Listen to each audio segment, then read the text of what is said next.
So mga kalagas, time check tayo. 5:24 ng hapon. Papasok na, babiyahin na naman. Makikipagsabayan na naman sa mga sasakyan sa labas, sa highway. So tara. So mga kalagas, kumusta kayo dyan?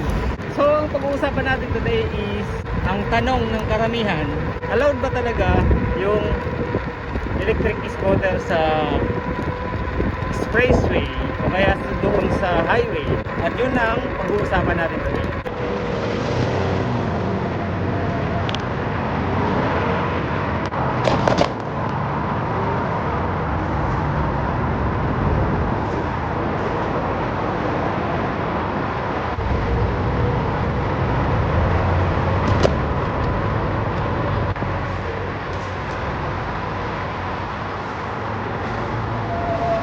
Ano Brad? Ha? Basta? Ayos lang. Ayos lang. Nagawa ko noon eh. Katrabaho ko.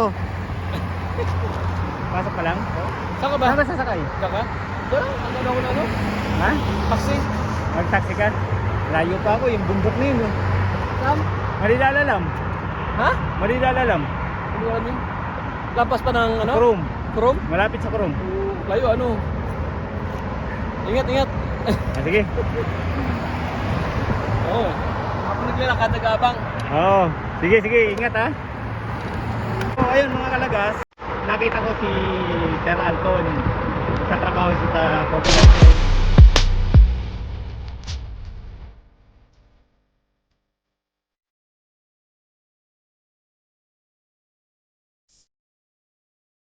Nakakaw din naman nila mga kalagas yung scooter sa ganong highway, sa ganong road. Kasi no chase din naman.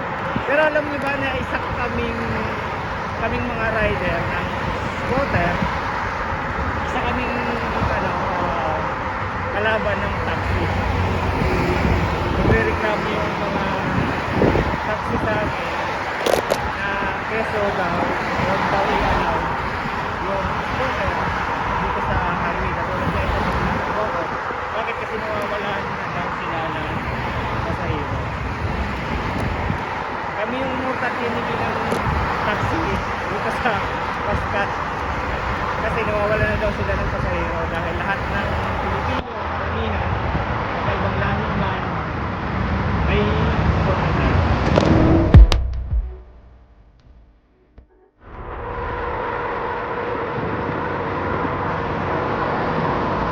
Hooray!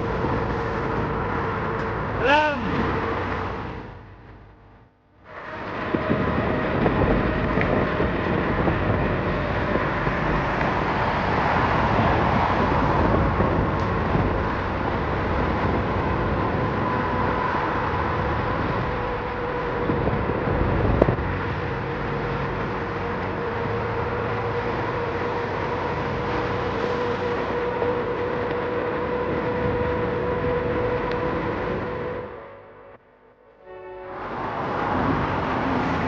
So mga kalagas, nandito ako sa malapit sa Manila Expressway.